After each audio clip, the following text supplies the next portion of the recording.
So I'm back here once again, talking once again about the philosophical concept of the ghost in the machine. And I wanted to discuss this with respect to certain areas of psychology that are related to the brain, but are often discussed and presented without reference to neurological activity. And so here are the topics that you're going to be looking at this week. Cognition, language, and intelligence. Now, if you remember the ghost in the machine idea, it was that there is some sort of objective part of you that's not comprehensible by science. And, of course, Descartes was wrong about this, because neurology underscores these subjective aspects of ourselves. They are actually comprehensible. Now, they're not always easy to study. And there are challenges in terms of the kind of variability that we see. But there is still a certain degree of consistency to how we respond to things around us.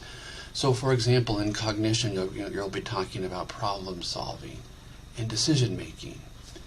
And we know a great deal about the processes that we go through when we do those kinds of activities. You'll be looking at language, which has definitely a cognitive base to it and has some interesting qualities all its own that are universal, no matter what language we're talking about. And then the whole notion of intelligence is that we have a certain degree of potential that we can recognize and realize that maybe we're born with and maybe comes from the environment that we're reared in. Maybe it's some combination of those two, but that also is something that can have a definite impact on how we respond to the world around us. So all of these things have a physiological base, even though, as I said, we don't use physiological terms for them.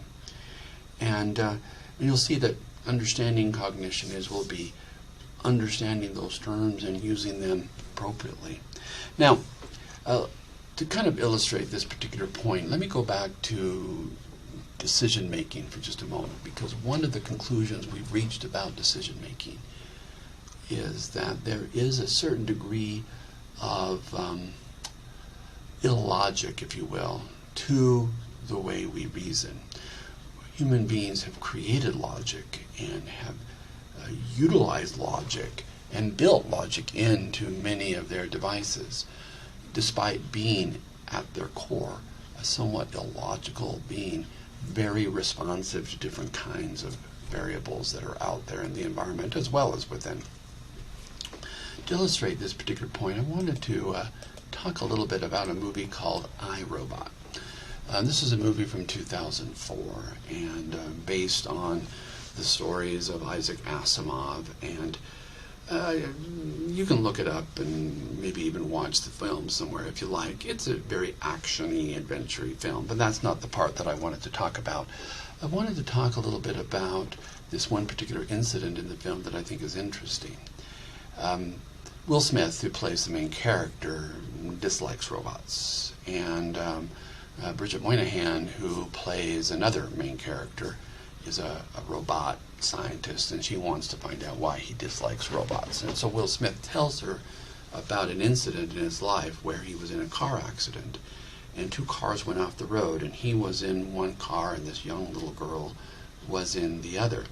And they're down far enough that he knows they're probably not going to survive.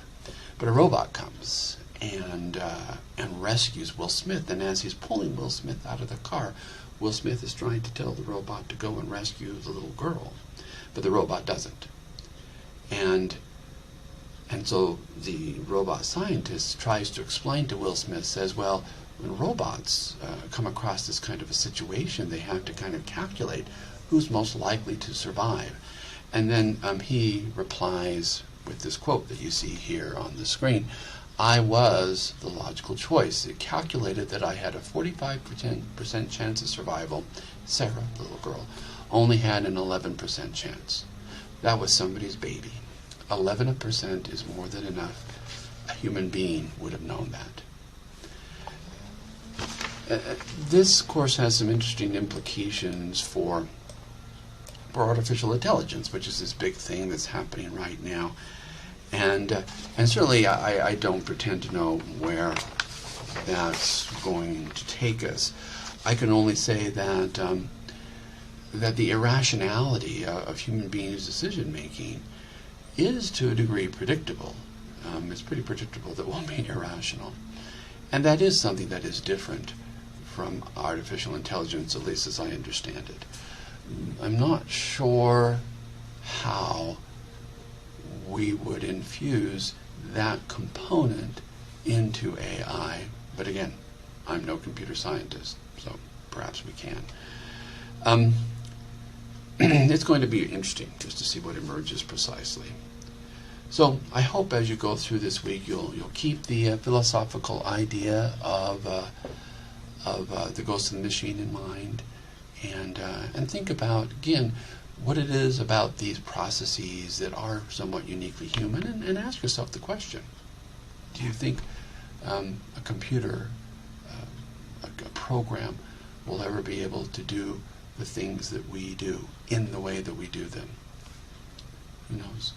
You are more likely to be around to see that than I am. Anyway, you have a good week. Bye-bye.